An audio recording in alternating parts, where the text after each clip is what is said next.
Good evening, everyone. Welcome back to Through Black and White Eyes for this very special show with Graeme Bailey. Really looking forward to picking his brains after listening to him on the Mancunian Way, Martin's channel. He was very good on there, so we reached out. I'm very pleased that he was willing to come on. Mind you, I had to bribe him a little bit. But it is for a good cause. It is butterwick.org.uk, Butterwick Hospice. They do great work for adults and children with needs. So we will be donating a minimum of £50 from this channel to them on the 21st or 22nd when we get paid from YouTube. And we ask anybody who wants to donate to the channel tonight, instead of donating to us, can you go straight to butterwick.org.uk and donate some money to them on behalf of Graeme? That would be very grateful from Through Black and White Eyes. Let's bring Gaz in first of all. How are we doing, Gaz? I'm not too bad, you? Yeah, good, man. I'm looking forward to it. Well, recovering a bit because I'm not going to lie, the last 2 weeks have been hell for me, and I've had to take a bit of downtime the last couple of days, so kept off Twitter a bit. X, whatever you call it these days. So, listen, as a fan, lad, that's what you need. I'm not going to lie, I've been way over the top at times, but just because I'm passionate, that's why. Just a smidge. So, I'm not going to change. We've got 45 minutes with Graeme, so let's get him in. Good evening, Graeme. Thank you very much for doing this. How are you? How you doing, guys? No, privileged to be here. Thanks for the support of Butterwick Hospice, a Northeast charity. So I think we'll all be right behind them. Do great work, but yeah, not a problem to be with you guys. Thank you very much. It's a pleasure doing that. We always do that for our special guests. We like to do a donation on your behalf. And it's just a nice thing to do, isn't it? Right, where do you want to start? I think Gary wants to get this one out the way very quickly. It's about our current ownership and the direction the club seems to be going in, and we want to pick your brains with that, if that's okay. So go on, Gaz. Good evening, Mr. Basically, what the hell is going on with regards to a director of football and who's taken over from Eels? And we've heard names. We've heard 2 names the last 2 weeks and still nothing. I've heard little rumours that could be after the window, but is that actually anything happening? That's what I want to know, because it's a bit of a mess. Yeah, it was always going to be after this window, guys, in terms of the sporting director, which I know more about. Do believe that Ross Wilson is the preferred candidate to come in from Nottingham Forest. A great footballing guy.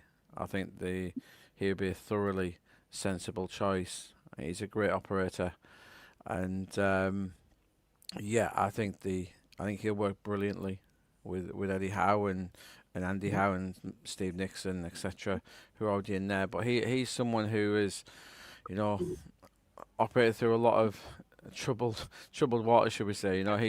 He's had to deal with Mr. Marinakis at Nottingham Forest for quite a few years. There's not many people in football who've been able to do that. And not saying that Piff are comparable to that, but he and let's not forget, and this fishbowl that is Newcastle United is one of the big clubs, like the one city clubs, but he's operated in Glasgow as well at Rangers, so he's got so much different experience within the game in Britain that he's a top quality operator. And I think Newcastle will be very, very lucky to get him, and I think he is edging towards being the favourite for the job. That's good news. Was he instrumental in keeping Morgan Gibbs White as well? Was he part of that? He was part of the process. He's done a lot of things. He was the man who discovered Virgil van Dijk at Southampton. But he's one of those as well, though.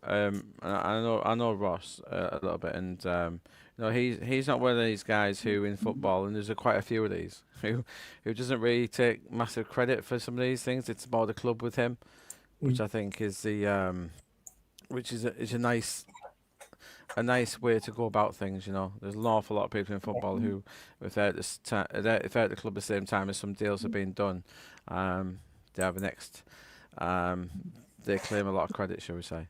But I don't think that is the case with Ross, and I think he'll be a fantastic fit if he's the man to come in. And as I said, I think he is the firm favourite as we stand. Yeah, I think we've heard his name a few times, haven't we, Gary? Yeah, I was just about to ask there, is there going to be any form of gardening leave going to happen here, or is it going to be straight into the job? Or Yeah, we'll have to see what's in the contracts and stuff. Obviously, he's not going to come during this window. That was never likely to happen. So there might be a little bit, but obviously it depends what's in the contracts. Because gardening leave can only be brought into any football contract if it's actually stated in the contract. So we'll have to see about that. Yeah. What do you make of PIF and the way they've gone about this window so far? Because from fans' point of views, it looks like they've been non-existent. They've known about Eels, his unfortunate illness, and obviously we wish him completely well, but we knew he was leaving. There's the Mitchell saga that then plays out, according to Eddie Howe, that he didn't know he was leaving, and he got a text message when he was on holiday. It all looks very amateurish for a PIF who were a worldwide, businesses everywhere. Got fingers in every pie you can think of. But why does it look like at Newcastle it looks amateurish compared to the live golf, the boxing, all that sort of stuff, where they seem to be very bullish and get things done quickly and do it expertly? I think it was just the lesser two evils for Paul Mitchell to leave now. It's some obviously clearly there'd been an on-running battle with between himself and Eddie Howe, and yeah, Eddie Howe won the war, and so I think it was better for the club overall that they weren't clashing throughout this summer. Obviously, in hindsight, Mitchell being there, would it have helped? I'm not so sure. How would Mitchell being there have helped the Isak situation, for instance? It wouldn't have. Obviously, When he calls it. If we're led to believe of what's been said about contracts and things he's like a that. very use. I think having Mitchell being blamed for that is very useful to the club, and so we'll see where that leads. I'm not sure that is the situation personally, and I think it was the club as a whole really. The Isak situation, I'm assuming we'll get to it in a short period of time. I think that's just been I think the club as a whole need to take responsibility for that. As I've said on a few other shows and pods, etc., that I think the blame is firmly at Newcastle's door on that one. So but in terms of the PIF and what they've done, it's a tough one, isn't it? Because Yasser Ramayan, he led them to the League Cup, but again, winning the League Cup for this Newcastle and the operation of the project, it's only the first step on the ladder, isn't it? Of course it is. It's winning the League Cup, doing something that my own Middlesbrough have done. That's not the height of Newcastle's expectations. That's going to. The expectation is that's going to be an afterthought for you guys in 10 years. Or you hope it to be. Hope it is like a stepping stone trophy, isn't it? Yeah, exactly. And exactly. The hope is you'll be calling it a Tin Pot trophy like you did for us for so many years, in the future. So, because Newcastle they are here to win it. It's frustrating, PIF it's frustrating for PIF and Eddie, this PSR situation. But it's a really complicated situation. Could PIF have done more? I'm sure they'll look back on things and think they could have addressed things differently. But they've secured top four. They haven't. Whose idea is it to underbid for so many of these targets they've had this summer? Yes, that's one of the very frustrating things, isn't it? I would suggest that these bids haven't gone in without Eddie Howe's knowledge and Andy Howe working there and Steve Nixon. So, but I'm not going to criticise any club for having their own value of a player, and I think the fans, whilst frustrating, I think they need to respect that. Yeah, I think one of the things we've always said, especially on this channel, is that if we're buying a player, the player is valued at what the selling club values that player at, not what we value him at. So Diblin was going at 100 million at one point, wasn't he? Now that price is coming down. But at that point, when they had him in the January window trying to survive relegation, he was worth £100 million to Southampton. Now he's not. He's still a great player. He's probably maybe 50 million. But again, it's up to Southampton. It's his player. He's under their contract, like Isak with us. We value them at 150 million as fans. What the club value them at is probably around about the same amount. But Liverpool are saying, well, we only think he's worth 110 million. And they're in their right to say that, but we're also in our right to hold our ground and say, wait a minute, it's probably one of the second best strikers in the world. You know, you don't get many of them coming available. So 150 million with 3 years left on his contract is probably about right. Yeah. Obviously, if you can argue that if a player on a contract was worth less than what Callum Wilson finished on, if that's worth 150 million, then you would argue that point. But I guess Alexander Isak's people would argue that point. Yeah, absolutely. It's a great question from Chris here. Any info on what is making the academy such a destination? We seem to be getting a lot of high quality kids coming from other teams. So that's obviously Isak Moran, who signed from Liverpool, I believe, either yesterday or today. We've also signed some other fantastic young talent recently, but we haven't got a new training ground yet. So what is the Newcastle pull, do you think, with regards to young talent? Yeah, obviously the appreciation of young players is something that all the North East teams like to think they're good at. But I think Newcastle are rebuilding the academy. I think in the North East, Sunderland are light years ahead of the other two. Absolutely 100%. light years ahead of the other two. Middlesbrough's academy's dropped off a cliff. Newcastle, I think, have got one of the most disappointing academies in the whole country. Obviously Sean Longstaff's gone, Lewis Marley's in the team, but we've never in our lifetimes really seen a steady stream of Geordies into that team, or really high quality ones. Yeah, we've seen the Dummets and the Taylors and stuff, and Andy Carroll, probably the last one off the exactly. But belt. and it needs to be better than that, doesn't it, in Newcastle? And that's what they're doing. And obviously they're topping they're bringing other players in at the minute, they're topping the system up, and I think that shows you where the academy probably still is. It's still probably a few years from being that conveyor belt that they want, and they're having to bring in players from the outside to make sure the academy is operating at that top level. It's just great to see top players coming, from Liverpool, from Chelsea, ditching Man City, even though they've got a far better facilities than we have, and we know that. It's just great to see we've got a little bit of the top. We don't know if the top players just yet. Oh, that's true. Yeah, very true. But it's just nice to get them. It's just the fact that we're doing something, isn't it? Because that fact, our youth system has been absolutely atrocious.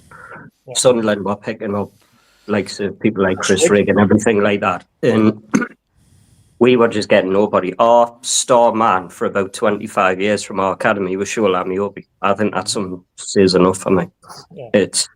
It's been atrocious, but they seem to be doing something about it. I mean, I don't know if these players are going to be world class or top class. I've got no idea. There obviously is the argument, and we had this at Middlesbrough, where bringing in all these players from outside, you're clogging the academy up. Clearly, they feel that there's nothing to clog up at the academy at the moment. We're seeing a host of, there's probably half a dozen high-profile signings for the academy, which, whilst good for the fans, within football, that's a real negative. Because the boys in the academy now are clearly not good enough. Yeah, I agree. I mean, it's atrocious, isn't it? Apparently under 15 at Newcastle now was 10 times better, but under 18 is still not there. It takes a while. It's all about the coaching staff. It's all about recruitment and the coaching staff. And I said it'll take us a good half a generation to see where it's at. But yeah, I said Middlesbrough and Newcastle are so far behind Sunderland at the minute in the North East. It's a real shambles for the other two in comparison to Sunderland. Yeah, didn't I tell you, Gary? I always said give it 5-6 years and you'll see the benefit of what's happening. But you've got to be patient. With the youngsters, you have. I mean, they must be doing some. I mean, like I said, I don't know what these players are going to turn out like, but they must be telling them you're going to get into the first team at some point. That's what they must be telling. I think I know why they're doing it. They'll be doing it for a PSR way as well to sell these players on. Some of them, there's no doubt about it. I was shocked to hear Middlesbrough were struggling in the youth system because I always thought that a good, but we do. But that just went downhill. Yeah, the coaching staff's dropped off, from what I'm told, and we're not. We've signed a lot of very average players to come in, and it's clogged up the system. And if you're not giving young lads a chance, it's we're putting the the cart before the horse. You know, we're not giving the lads a chance, and it's not a good situation at the minute. Well, that's the other thing with young players, isn't it? Just because of the demand of success now, it's harder to you sign a 28-year-old at the end of his career rather than giving a 18-year-old the chance because you think the 28-year-old's going to get you out of the rubbish, but it doesn't always work that way. So yeah, there's a lot to learn from that. Another great question. News on the stadium and training ground is almost non-existent now. Have they been shelved, or have they just not decided to release what's going to happen yet? Have you any influence? It's a long process. You know, you know, it really is a long-term progress. They haven't made that final decision yet. I don't think they have really. All right. But you know, obviously off field they're very good at this sort of thing. You know, the Reuben brothers are top of their game when it comes to, you know, in terms of building and logistics and stuff and everything to do around that. So whatever decision makes will be made at that level, and you know, you have to trust they know what they're doing. Yeah, absolutely. Right, let's get on to the juicy stuff. A little bit about the background of the club and all that sort of stuff, but let's get on to the transfers, which we all want to hear about. Obviously, let's just get straight in there, rip the band-aid off. Alexander Isak, even Keith Downey's now come out and said if he decides to remain at the club, he's got a lot of bridges to build, but there is a chance that a better chance now he'll be staying. What do you make of all this? Luke Edwards has said that the club have basically said he's not for sale. There's Fabrizio Romano and Orenstein have all been saying Liverpool are firmly interested. They're going to sign him, blah, blah, blah, blah. What have you heard and what can you say about Alexander Isak? Is it good news or bad news for us? I still think he'll be a Liverpool player by the end of the month. You know, I still think Newcastle bring two in. Visa's coming in as the Callum Wilson replacement. We know that. Yeah. But you know, guys, there's a reason that Newcastle are still looking around at the others. If it was the case that Alexander Isak was not moving, and he's been told he's not moving, and the club are moving on from him, why are they making contact about Nicholas Jackson? Why are they inquiring about Samu? Why are they looking? You know, these inquiries are happening for a reason. It's more than inquiries as well. They want these two players in. You know, this is a situation where, as I've explained elsewhere, it's not just simply about this contract for Alexander Isak. This has been building up for 18 months now.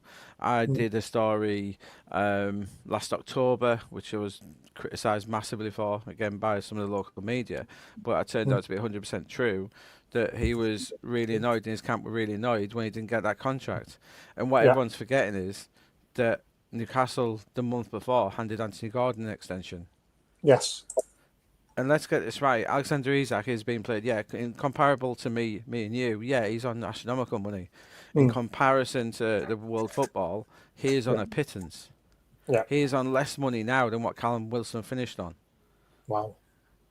And you can see why you'd be angry with that, because he's top 3 best strikers in the world. Haaland's on what, 300 grand a week, 400 grand a week? He was willing to sign the contract last summer, Isaac. Wow. He was willing to do it. And they had talks around Easter time. It didn't happen. Yes, I know the Paul Mitchell thing has been blamed for it, which I'm not sure I 100% agree with, but it was decided as a club not to do it. And Eddie Howe was part of the conversation, by the way. Oh, wow. Of course he was. He knew about it.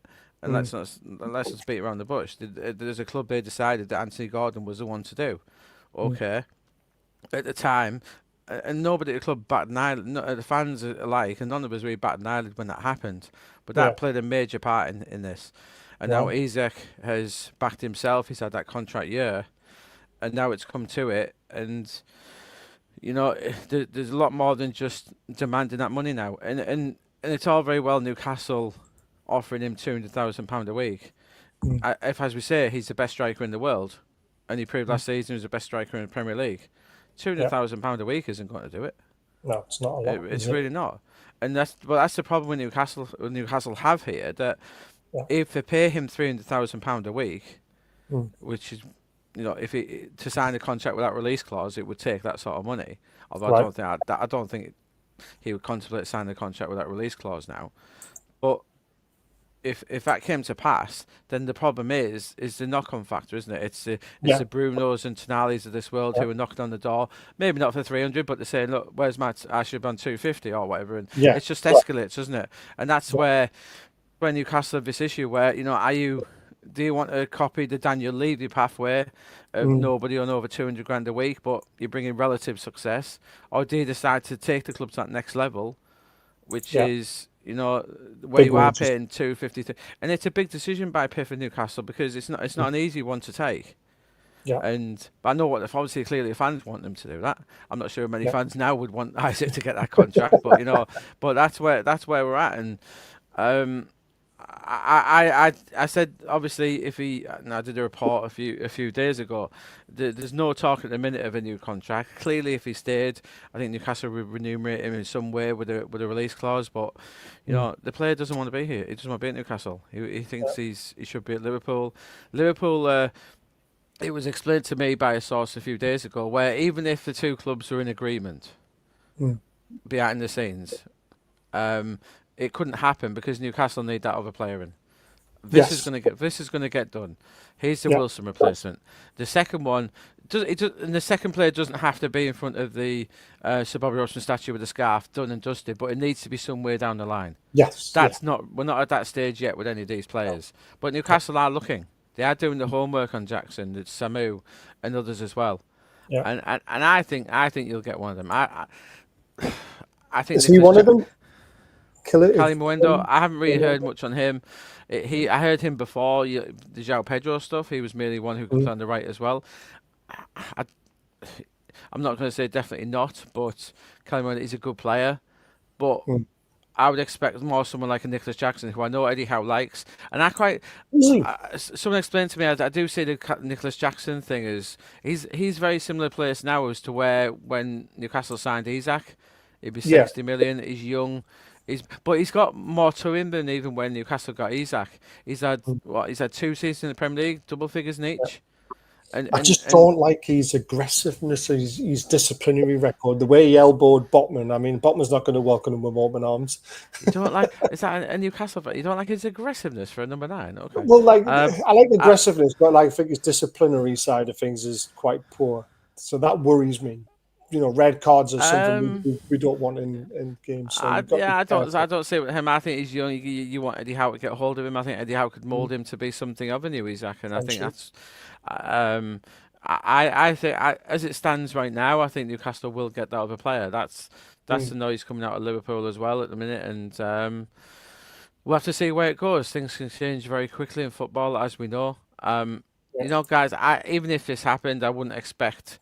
I think if we got a soft deadline at that second game of the season, when the two clubs are playing each other, I don't think there's any way, shape or form that Isak plays in that game. Even if he went to Liverpool, there's no way he's playing in that game. So I do wonder if we've got a soft deadline here for that game, and Newcastle just need to get that player in by that date. I could see that, and but let's see. Newcastle, they are working on this other player. It's not. We're not hearing anything from the club that it's Visa and that's it. Nobody's saying that, and it's because it isn't happening. They are looking elsewhere. Interesting. And we'll have to see if they get that player in. If they don't get that player in, then Isak will have to stay. If they don't get that other player in, but that was the other reason. They are trying. That's the other reason why I was a little bit put off by Jackson. Is we get Wissa and Jackson, they're both off to AFCON, which then leaves us with Asula for 6 weeks. Well, no, you can just bring someone else in January, can't you? It's never that easy, though. Graeme. You know that. Do you bring a third one? And do you hijack Leeds' talks for Calvert-Lewin as the third choice striker? Who knows? Yeah, a few people have said that at work today, and I was like, you can come in, but you have to be a third striker, not a second. I could see that potentially, but I couldn't put my trust in 6 weeks of Dominic Calvert-Lewin staying fit. That would be the other side of it. You mentioned Jackson for 60 million. Is that the price that's been quoted? Because obviously we've seen in the media, as you do, 80 million plus, but 60 million. I think from what we know, from what talks, I think Chelsea would do business at 60. Wow. Generally overall, I think that's about mark. I don't think that's a bad deal at the price. I think that's actually a good deal at the price. Considering what's happening in the market, I think it'd be in that ballpark. Yeah. Is it true that he wants to come? Well, yeah, exactly, and that's what I'm saying. That's when we're hearing these noises again. Mm, We know Eddie likes to hear from players this Yeah. respect mm, before he gets to the club. So I don't think it's a coincidence that we're hearing that Nicholas Jackson wants to come. Mm. You know, that it's not it's the way these things play out, guys. You know, Yeah. well, uh, and I think so. I think we're hearing that from Jackson for a reason. Mm. I mean, everybody knows how I feel. I want Isak out the door. I haven't changed my stance. And And I he's think made that's his what bed, yeah, he'll a lie. lot, yeah, and I don't disagree with Mm, that. I think now that, you know, and as Eddie has said throughout, you know, I think where Eddie said, you know, it's not his decision now, and he can't No. come back into the squad, and Mm. it's been ostracised to a certain degree. But again, from my understanding, the player is thinking, well, that's fine because I'm going to be a Liverpool player anyway. So Mm. it's, you know, he's had his head turned as much as you can. I don't really put that down at Liverpool, but he knows. I said this has been coming from a long way away. Um, so yeah, let's see where it goes, guys. There's going to be an awful lot of twists and turns before we get to the end of August, I'm sure. But you know, there's options, and there is options there for Newcastle. I think, That's you know, as a bitter Borough fan, I know a lot of Newcastle fans have a go at me for that. I think you might end up landing on your feet here. I mm. think that not getting Sesko is not a bad thing. I think Sesko at that price is a massive Risk. gamble, a Yeah. massive gamble. And I And think if you Samu get, would be as well, wouldn't he? I like Samu personally. I I think do. ever since I do Chelsea as went well. for him, but yeah, Yeah. but Samu's not going to cost you 80 million. I thought they've got a big price sell on No, but release you clause talk, in on him. yeah, you're talking to Porto here. Porto are taking a lot less than 80 million. I can, Mm. I can confirm that to you. Yeah, I Yeah, think that he's worth the 100%. risk. I honestly think he's worth the risk. I'd go. I think Jackson just purely because he's got that Premier League history. I think Mm. he is. Um, I think Eddie can see what he's getting there, and I think the Mm. basic materials are there. Obviously, Samu is a good player, but he's a lot more of a risk. Yeah, he's Whereas raw, isn't he? Jackson's done it in the Premier League. And what is Yeah. he? 23, 24? Yeah. I think Yeah. that I think he is the one with Visa. If you bring Jackson and Visa in, that'll more than cover for Isak's goals. I firmly believe that. Mm. Yeah, well, I mean, Wilson got 19 non-Premier League goals, didn't he, for Brentford, which is phenomenal return for a team that finished 10th. So I'm all in on Wissed 100%. It's just the Jackson side of things. I'd rather have Samu. I think I'm sold on Samu more than Jackson. That's the only thing. Well, yeah, and I wouldn't rule out Larson from Wolves at this point either, guys. Newcastle have Yeah. done work on him. He's a very good player. Actually, he's almost signed for Middlesbrough 2 years ago. So we do tend to have an interest in him. He's a very good player. He's a very good player. I know he's probably not the sexy signing in comparison to Jackson or Samu or a few others, but he's a very good player. Mm. Yeah, though, I mean, I'm not against it. I just, like you said, it's not the sexy signing, is it? And is he going to put names on shirts? We're looking for a number 9, remember, as well. That's the other thing, is someone to wear that iconic shirt, which, you know, it deserves. Does it deserve a Jackson? whoever's Isak's replacement statement number 9. Yeah, you would hope so.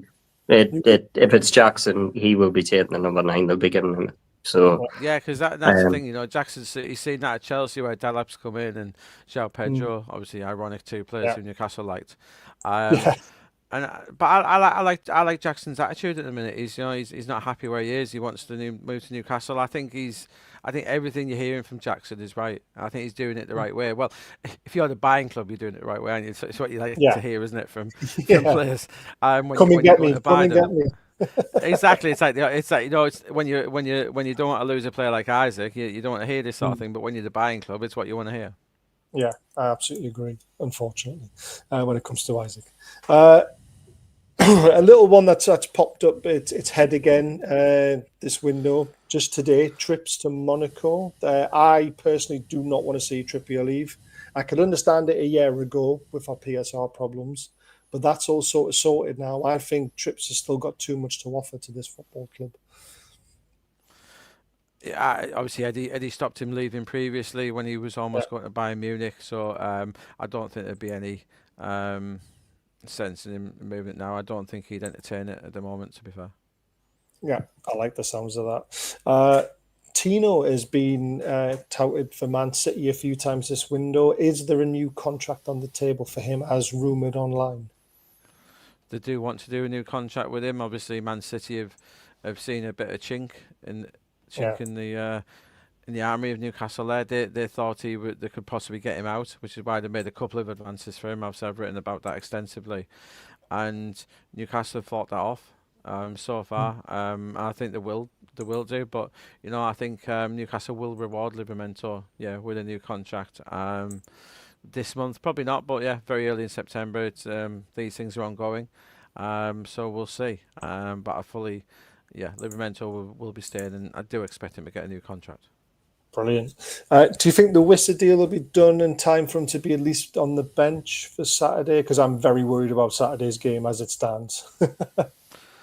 What we on Monday? Yeah. I think there's a chance. I still think the two clubs are a little bit away in terms of where they are, and we haven't seen the boy from Bournemouth. I can't pronounce his name, so I don't try. Yeah, it's correct. Quattaro or somebody like that. Watara, yeah. I think it's more dependent on that, really. They need him in. Although, do I see Visa playing? Yeah. Let's see where we are Wednesday. If we haven't heard anything more by Wednesday, it's not happening. But there's a good chance. Let's see where Bournemouth are. They haven't really had the success yet. They haven't got Murray Hutchinson in. There's a lot of interest in him. So, I think that's probably 50-50 to get Visa. And Visa will definitely be here by the end of the month. Whether he's here by Saturday, I think there's more chance of him being in for that Liverpool game. Right. We're talking to each other in the chat.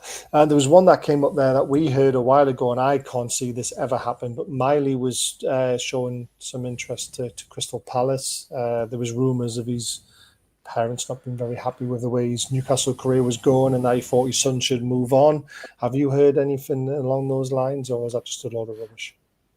No, obviously, I think once Longstaff went, there's no chance of Miley going, to be fair. And I think he's had reasonable game time, but obviously breaking into that midfield three is going to be very difficult for him. But I don't think Newcastle have got any plans to see him move elsewhere. And obviously, once Longstaff went, that was completely off the table. Yeah, I mean, we're left with four midfielders now, with Willock being injured again, and there's no trust in Willock, is there? Can you ask Graeme why Newcastle don't loan off the Saudis? Well, the Saudis just came out and said we won't be doing business between club to club ownership because of the scrutiny, wasn't it?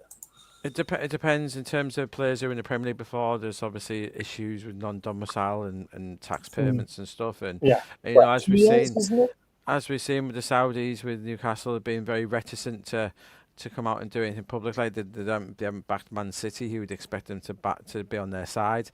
Even though everything City are doing is to Newcastle's benefit, and which I think has annoyed City at times, that Newcastle haven't come out and backed them publicly. Even over all the recent anti Far East laws that are deemed to have been brought in by the Premier League. Newcastle haven't really backed Man City in that fight. And Piff. Only they can answer that. Yeah, we haven't really seen Newcastle linked to too many players out there. There'll be a few who would do a good job, but it might be some. As I said, as the Pro League carries on, we might see that, but we haven't really seen the Pro League allowing many players to leave. To be fair, so I don't really think it's just about Newcastle. We haven't seen many of these.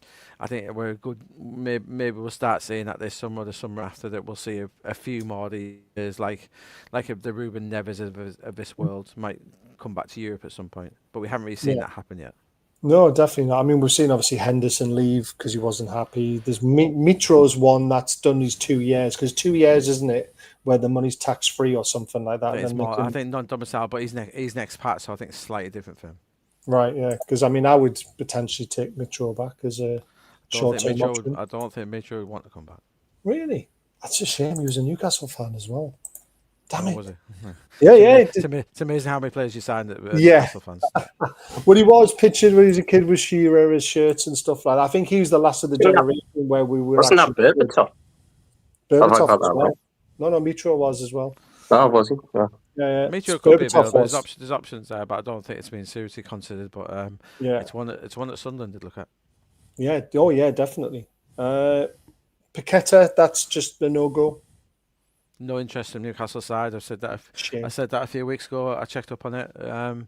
Surprising. I've Yeah, I always said like that him. I think Newcastle need a number 10. I think it's something that's been lacking in the squad for a lot of years. That they don't have that option. That I know, obviously, I know it's sacrosanct to say anything negative about Joe Linton, but I do think sometimes at Newcastle they do lack that little creative spark to Correct. unlock teams. I think Yeah, it dates back absolutely. to when I saw the opening game of the season against Forest 2 years ago when Fabian Schär scored from 30 yards. Yeah, And you could have played till midnight that day. You weren't unlocking Forest defence through yeah, open play. It took a 30-yarder from Fabian Schär. And I do think, and ever since Newcastle, they went in for James Maddison a couple of years yeah, ago as yeah. well. Yeah. I think that, I just think sometimes with Tonali and Bruno having to do their defensive work, Mm. I think sometimes you need that number 10, and I always thought when Tottenham were going for Gibbs White and stuff, I thought Gibbs White would be a great option for you as well. And I do think you are missing that number 10 in the squad, that other option, because as hard working as Joe Linton is, he doesn't really offer that creative spark. Yeah, Is El Canus a legitimate link? It I is. was It about to is. mention him. He's a player who every team really loves as a player. As a tactician, a bit similar to Ryan Cherky, who Man City got. Everyone knows what a great tactician these lads are, and El Canus is someone who, from Arsenal to Newcastle to most clubs in the Premier League, like him. I think he probably will move. And so let's see how that one goes. He'll move, I think, in the last week of the window, and he's open to a few options. And Newcastle want him. Yeah, Spurs were one as well. Leeds, I think we're looking at him. There's loads. There's lots of them. Right. Has he got a release clause? Because apparently there's a release clause ending in the next 2 years or something. There will be, Claude. It won't be a problem getting him out because Leicester need to get players out of that squad because the numbers wise, Leicester have got over 30 players, and to really do work on that squad, they need to get players out.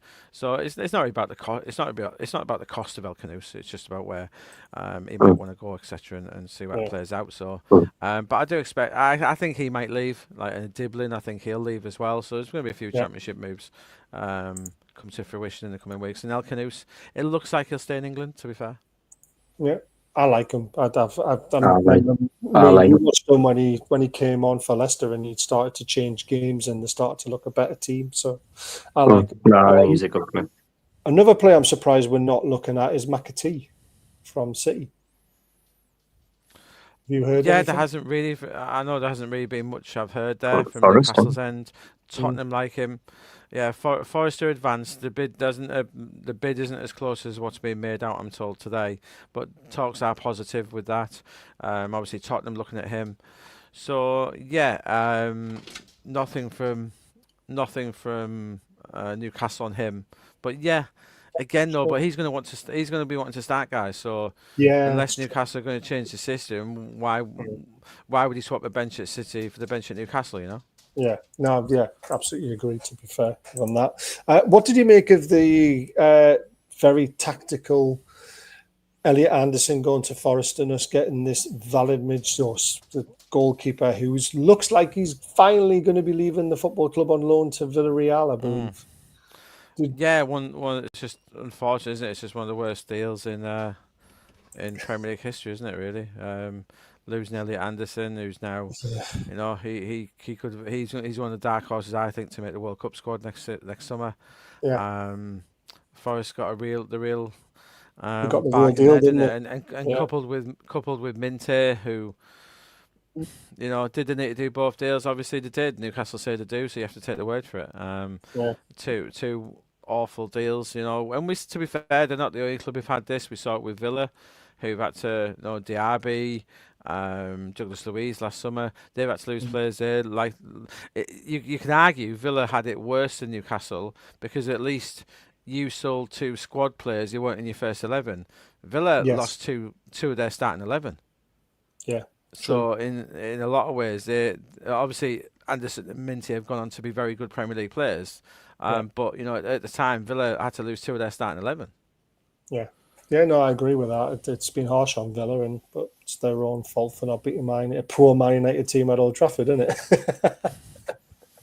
They should have knocked us out of the Champions League. It's as simple as that. Right, we've got two more before we go, because I know you've got 5 more minutes. Mark Gay, is he going to leave? Is he not going to leave? Is this going to go right down to the end of the window because he's not going to sign a new contract? Is he? He's not going to sign a new contract with Palace. He's not going to sign a contract with Newcastle either. He's not interested in this at all, is he not? I think it's both ways, to be fair. Right. Oh, we've got Chow now, haven't we? Malik Chow. So do we need him? Malik Chow has come in, the player who Eddie tried to sign last summer, remember? Even before they did the Gearhey deal. It was only because they convinced him to stay at the time. I think it's a superb signing for Newcastle. I think, at that age, for the price. And I think it's a good time to bring someone in now who can learn for 6 months off Fabian Schär. But it wouldn't surprise me if by January he's a starter for you. It really wouldn't surprise me at all. And he's a really, really strong performer. Chow. Ironically, he has the same agents as Matt Gahey. Oh, does he? That's interesting. The other one, which has come, I mean, I don't know how Man United think they can afford this and whether it's right or not, but I would love us to gazump them for Belieber from Brighton. Do you see anything happening with that, or is the fee too big for Newcastle? Where would he play for Newcastle? I would stick him in midfield. I don't know how we would do it, but you drop a mighty Geordieland, would you? We need players for squad rotation. We've got Champions League. We've got 50 plus games to play. Yeah, I believe there's no interest in Newcastle in Belieber because he's not a fit for your system. Where would Belieber, Tonali, and Bruno? Do you play Bruno as a 10? I don't think you do, because you would have seen that by now at the club. I think Belieber's a good player. He's not leaving this summer; he'll be next summer anyway. But I don't really think. Is a CDM what Newcastle need? I think if you do buy a midfielder, it's not another CDM. No, I think Eddie wants to change the system eventually, and I think he would be a key to changing the system. I think the key to change that system is just upgrading Joelinton. I know those on Tyneside won't have this said, but if Joelinton wouldn't get in another top 6 team, be looking at getting another top 10 team in the Premier League. Tonali and Bruno are both world class performers. Yeah. If you upgraded Joelinton to, a world class 10, then I think that's how you upgrade the midfield. Yeah, I agree with that. I think I wouldn't get the guy from Brighton, Belieber. I do rate him, but we need somebody with a lot of defences for me. Yeah, I think you've got Tonali and Bruno. I think Belieber is a great player, but he's not really the fit that Newcastle need. I think you need that Gibbs White sort of play. I think you need someone like a Gibbs White more so. Yeah. I should say McAtee, where McAtee wouldn't come in, but someone of that ilk, like a Paqueta even, but it's obviously strange that Newcastle might not be in for him, but especially the price. He's not that expensive. I don't get it. 50, 60 still for Paqueta. He's not as cheap as some people think. Oh, right. I thought he was a little bit cheaper than that. No, because West Ham are saying, well, why is he that cheap? He's been playing. He's been under this cloud of the betting, but he hasn't been banned. He's not like he hasn't been he's not like Pogba. He hasn't missed 2 years of football. Yeah, very, very true. We're just about to run out of time, so very quickly, is there any names that we haven't mentioned tonight that you think could possibly be coming in? Any bombshells? Well, obviously we know the defender's done now. It's going to be. I think there will be a midfielder come in. I think that'd be exciting. If you get an El Canoes or someone like that, that ilk.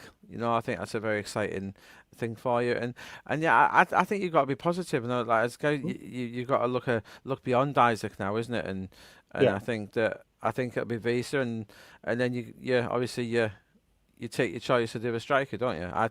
I do think, as I said now, I think it is more likely than not that Isak does still go. And I think there is an acceptance among the fan base where, to heal these how deep are these cuts gone? I think they've gone a bit too deep for some people. I think there really has. Yeah, exactly. I think I see your point, and I don't think you're in a minority. From what I understand, from what I can read from Newcastle fan base, I think it's probably split a little bit. But I think I think is it too harsh to say it's a bit poisonous now? I think it probably would be for him to be in black and white again. Yeah. I think it'd be very difficult for him, very, very difficult. But can he turn the fans around by scoring loads of goals? And but again, I don't know. We'll just have to. I think for some, I think the bridges have been burnt now. For some, I think clearly the and you can see that once. How can Newcastle play? How can Newcastle have someone in their team who you intrinsically know wants to play for Liverpool? Yeah. I say it's an impossible situation, isn't it? And I can see that at the guy where I think it'll come to pass after that second Liverpool game. I think it'll come to pass then, and we'll see. Let's see what happens with Nicholas Jackson. I think you just got to be excited by and overall, if you get a visa with Jackson, is that better than Wilson and Isak? It might very well be. Yeah, overall, could be right. Absolutely, I agree. Right, Graeme, honestly, thank you so much for coming on. It's 9 o'clock. You can disappear whenever you're ready. But again, don't forget about his charity, butterwick.org.uk. The Butterwick Hospice will be donating at least £50. But please, if anyone can spare a few quid, go to their website and donate some money. I just want to say what a massive pleasure it's been doing this with you and get the chance to pick your brains. Anytime, guys. Thanks to the charity push, and I'll pop back on before the end of the month and see where we are. That's amazing. You're a star. Thank you very much. Take care, guys. Take care, man. That was awesome. Not a bad bloke, is he? Journalist on, isn't it? Not a bad bloke, though, considering the crap that he gets. I mean, obviously, I've spoke to Luke as well, and people, and it's just it's nice to get new people onto the channel, to get their opinions, and obviously they know more than I do. I hear a little bit, but nothing to that extreme, obviously, you know what I mean? This is their jobs, isn't it? But it's nice to hear names and opinions. And the one thing I've done this summer is I've got so paid off for the football club this summer. Yeah. I've decided to take a couple of days out just to think about things. The last couple of days I haven't been onto it that much, I haven't participated in the group much, and just to have a think and this, that, and the other. And I think Graeme's right. I think Newcastle need to move on from Alexander Isak, and I think it needs done. I think he's done at this football club. I don't think there's any way back. A contract sign and holding a number 9 shirt's going to do now for me, because he's down tools. I'm sorry, he's down tools. Well, he did, and he's done it completely the wrong way. And what shocks me is I don't think this was a 5-minute thing this summer either. I think he's been planning this for a while. Yeah. So how it's funny how, because people have mentioned a number about a contract and that. Well, he'd only been here about a year and a half. Yeah. So was he getting sick already by that point? I think he's done, honestly. Do you think he's a bit too big for his own boots now? I think he's no player, right? He's down tools now. You can see a lot of players. Morgan Gibbs-White, for example, that man wanted to go to Spurs. Not one point did he refuse to turn up for Forest during this whole period, and he signed a new contract, right? Absolutely. And I'm sorry, what Alexander Isak has done is an absolute disgrace. And you can listen to Alan Pardew, you can listen to all of them, Ali McCoy today, they'll all tell you the same thing. He hasn't acted well. Even Jamie Carragher said it. Yeah. That he's acted badly. And do you know what it is? It doesn't look good on him. Liverpool fans can hide it under the carpet all they want. Everton fans told us about Gordon, this, that, and the other. But I'd say one thing about Anthony Gordon. Gordon would have been a lot more upset than Alexander Isak was. But what did he do? Got on with it. Charles medical completed. I'm buzzing. I know a lot of people say that they don't think he's good enough for the Premier League and all this sort of stuff, but I just don't think they've realised how good of a player he really is. I'll be the first to admit about 3 days ago I was unsure. Started looking on him a bit more. Apparently there was about 5 or 6 clubs interested in him as well. There was offers. Yeah. And he chose us, so he clearly must have something. Maldini did say that whether this is true or not, his dream partnership was Botman and Joe. So when they were linked with Botman from Milan years ago. So how true that is, I don't know. But yeah, Ian, I'm not sure on that one because I know we approached Liverpool about Gordon. We definitely did do that, but I don't think we've ever approached Liverpool about Isak. And I think it's all, I don't know. nah, How worried about right, Chris? We're not worried about Botman. I promise you. I was at the game on Saturday. Botman went off at half time. He was only playing 45 minutes and he came straight back out to do drills. There was nothing wrong with him. They just didn't want to risk him. Yeah, Eddie Howe confirmed the plan was for 45 minutes. Yeah. It was the plan before the game. You're not gonna see Sven Botman rushed into the team. Look, it's a worry for me because he's struggling, right? But he's quality. There's nobody's gonna say he's not, and he is. He's absolute quality, and Eddie's gonna be careful of them. And I think Graeme's right. I think by January we could have a completely different partnership at centre back. Then I think we'll start John Byrne, but I think by January it'll be the other two.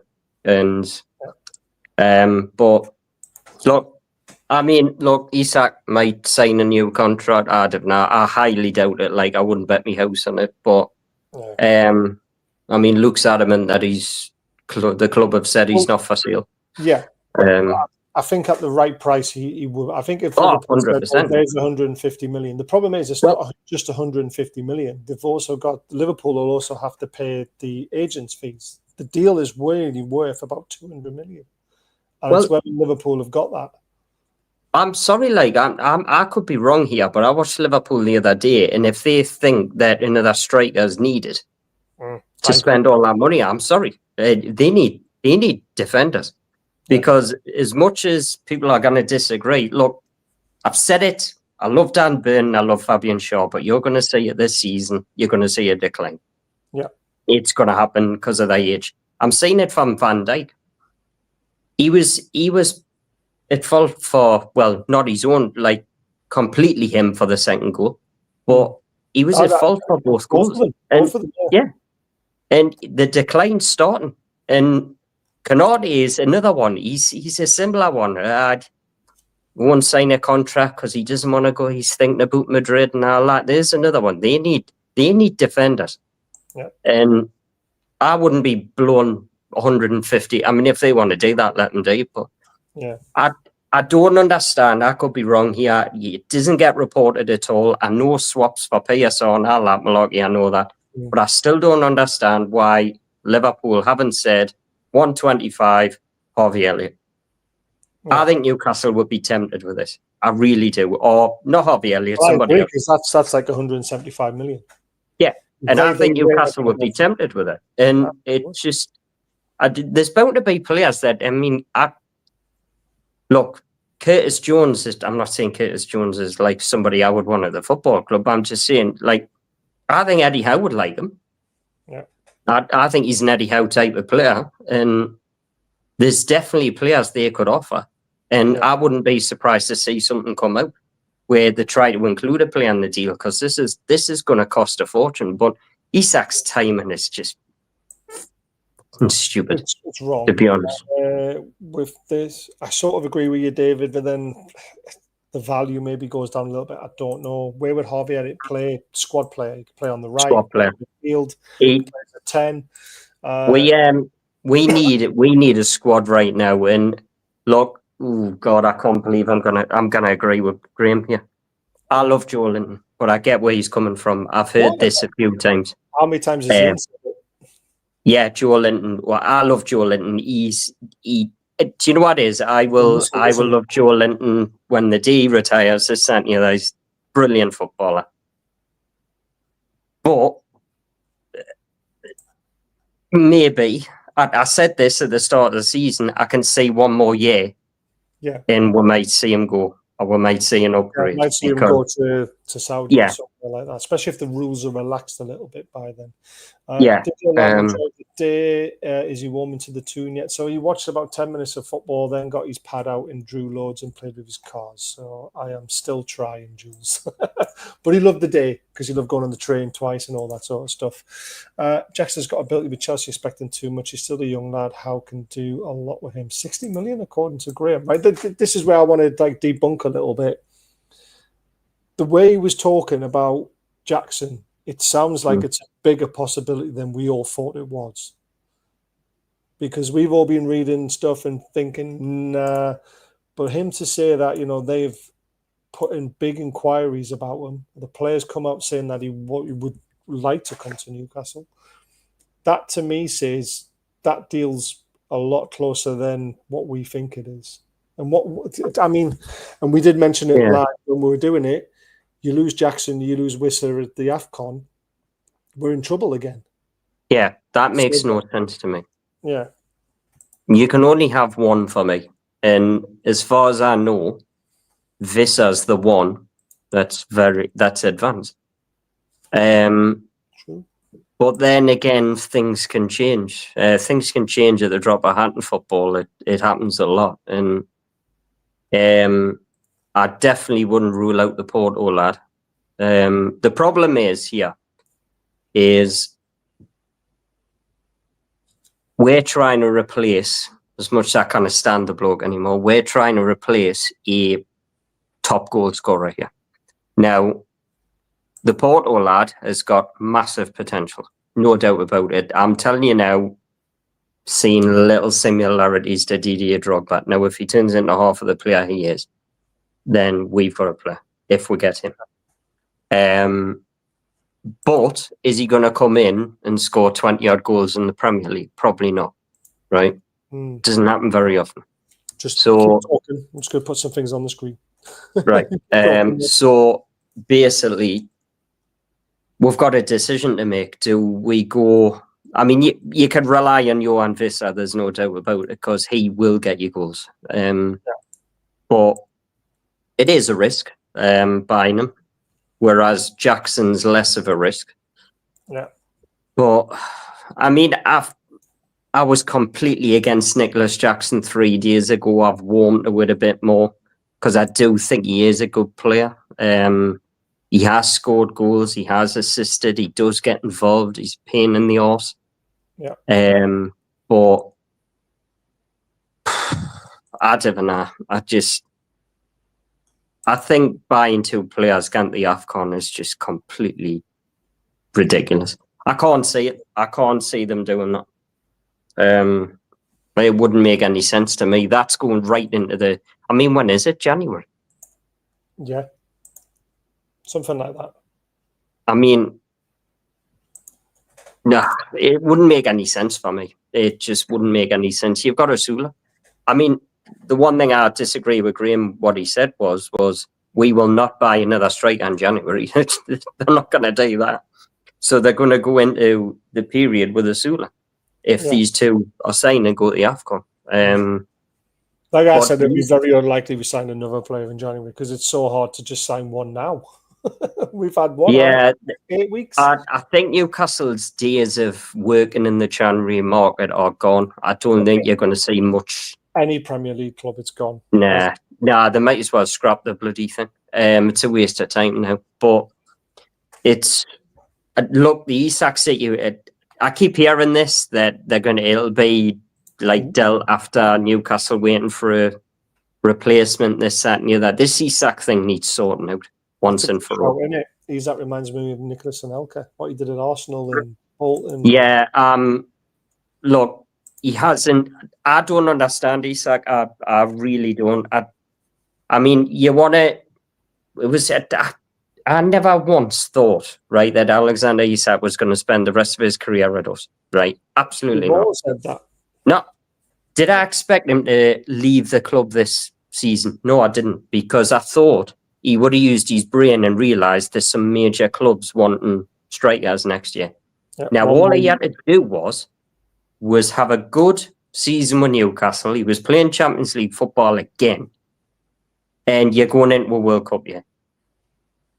But he's decided to say he wants to move after Arsenal and Liverpool get their striker sorted. Now, I watched Ekitike yesterday. That lad's too good to be on the bench, right? Yeah. So, I'm sorry, like, you can't keep him on the bench. So, what do? What, you buy Isak and drop Ekitike, do you? Makes no sense to me. And Michael Edwards isn't stupid. Well, you right? can play one on the left, can't you? Because Yeah, well, is it Gakpo? yeah, they've got Gakpo. I mean, you could play one on the left, but when has Eddie Howe? Eddie Howe hasn't played Isak on the left very often. It's not something he's Well, done. but I think he can play there. Yeah, By I the think way, he can, but I think he's a striker. what a guy! What's that, son? Hmm? George Bailey's following me now. What a guy! What a nice guy! What a nice guy! I'm telling you, what a nice guy. Go on, carry on. Sorry. No, but I think I can't remember what I was talking about now. I was so in thought with it. It What was was I about talking about? Isak's never played on the left. Oh He yeah, doesn't really play I on the mean, left. obviously he had that moment against Everton. He had that moment against Everton, but he's not. None of them are left wingers for me. They're both strikers. It's like putting Mbappe out in the left wing. It's a frigging waste of time. And yeah, they can play there, but not regular. I don't. I mean, but you've got Keith Downey saying that he thinks like Isak might stay now, and I think it's 50-50 right now. I just don't think people 100% know what's going to happen.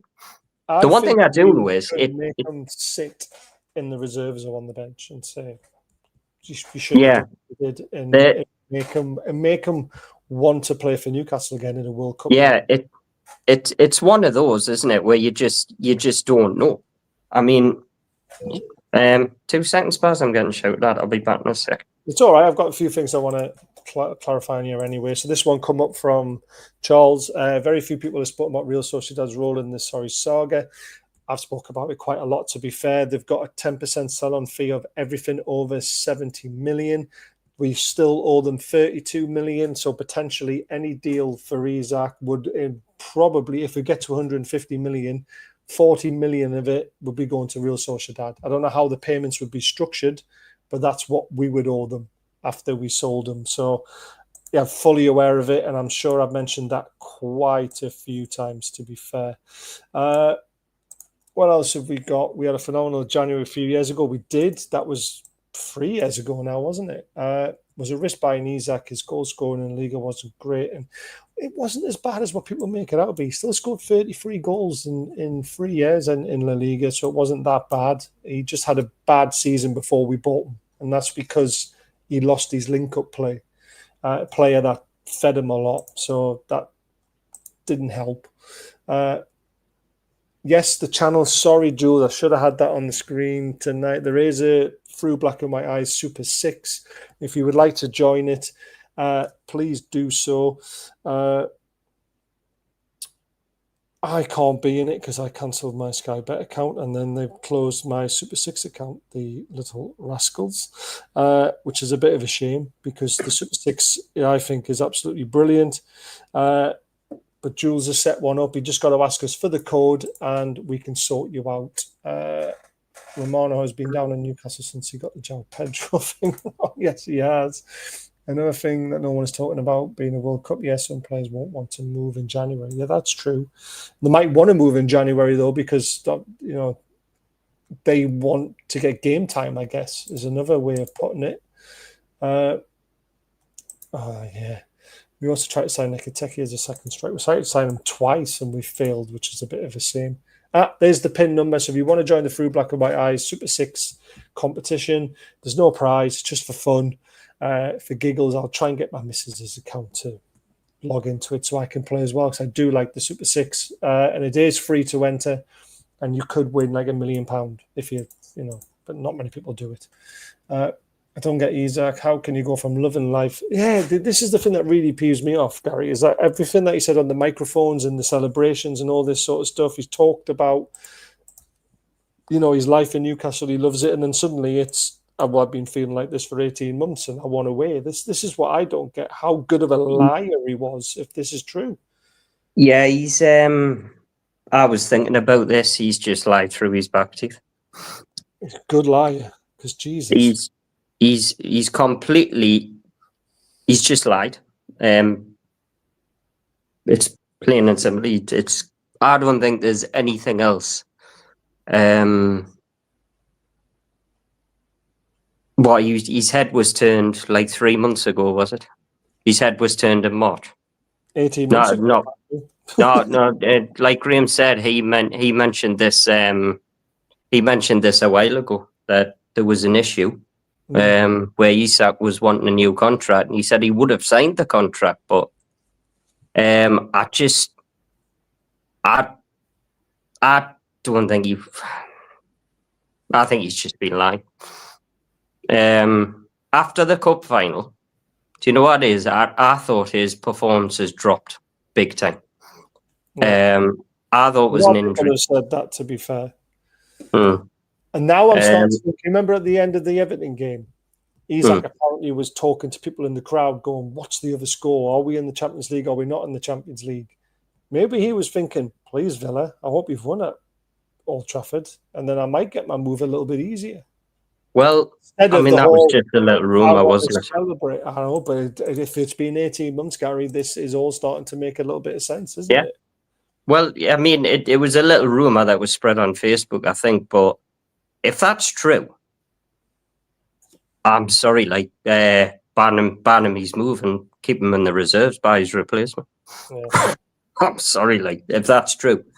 Like, literally, like, not performing or not playing properly. That's practically match fixing, isn't it? Sort of, yeah. I mean, he did put the penalty away against Brighton, you know, which he could have skied or tried, and then that could have been the end of our Champions League. So, it's a tough one, isn't it? Look, I've seen ways back for players. I saw Harry Kane come back at Spurs. I saw Gerrard come back at Liverpool. But you've got to remember, Gerrard was a Liverpool fan. I'm sure Kane, not sure if Kane is a Spurs fan or something like that, but these had a major connection to the football club. He doesn't. Yeah. But do you know what it is? People are saying what he's done to the fans and all that. It's more what he's done to his teammates and Eddie Howe for me. To drop Eddie Howe in it the way he has, and that man continues to come out and defend him.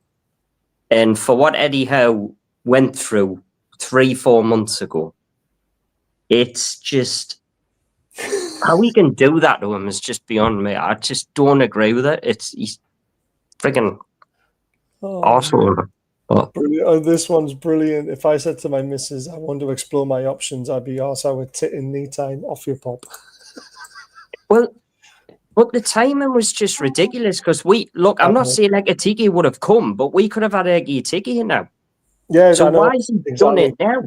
I don't get Honestly, it's just, I think Graeme's right. I think we were to blame for this. I think, like, we weren't quick enough. We weren't quick enough for the contract. We probably promised him things and he never got them. But what he's done by refusing to play is just, that's it. He's refusing to do his job. Yeah. He's getting paid for it. And there's no sign of like a fine or anything like that. Is there?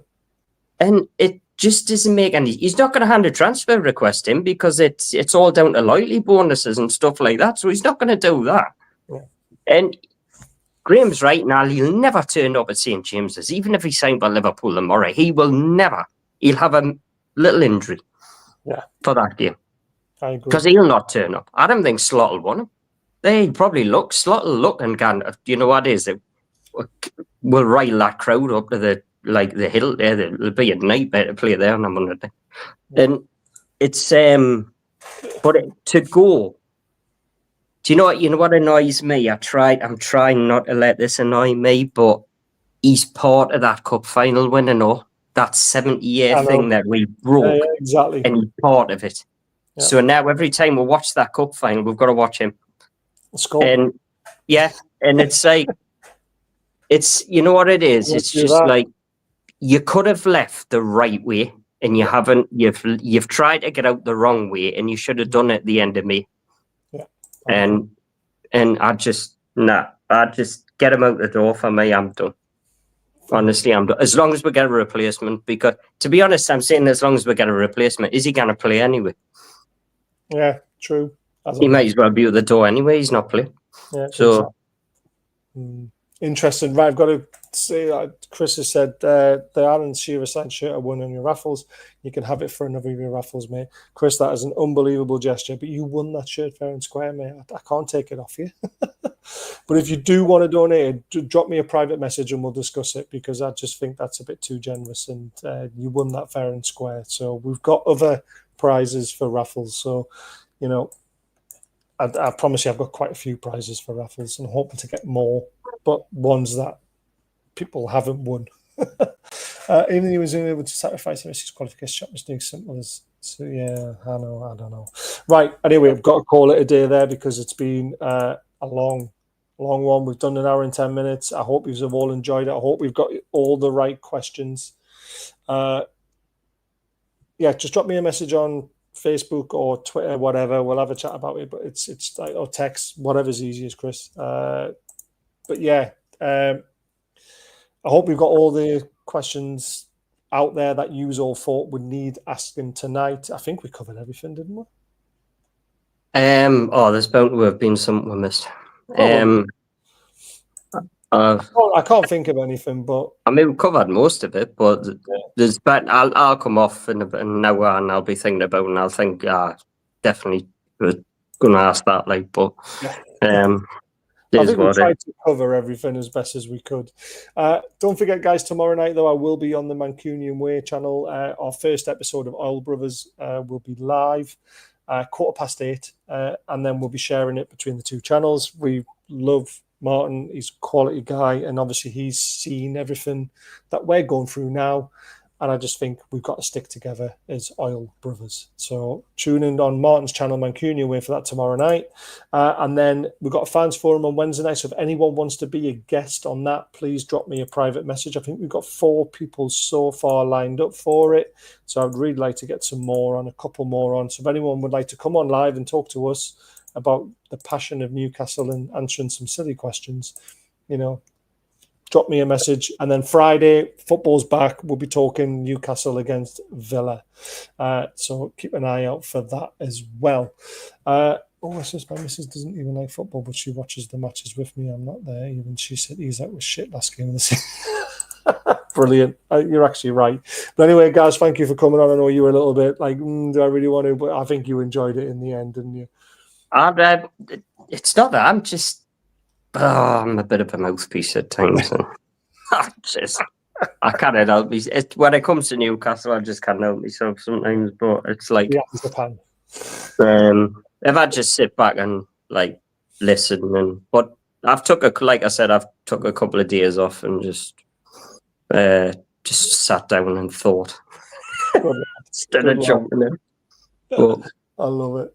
Yes, Julie, I love it. I love it. I love it. I love it. I love it. Get those shots drunk. You will be absolutely hammered for work tomorrow. But thank you, everyone, for watching and commenting and making the show even better than what it would have been. And hopefully I'll see you over on Mancunian Way on Tuesday night. If not, back here Wednesday night, 8:15, fans forum. Contact me if you want to be on it, because we want to hear from you. Take care, guys.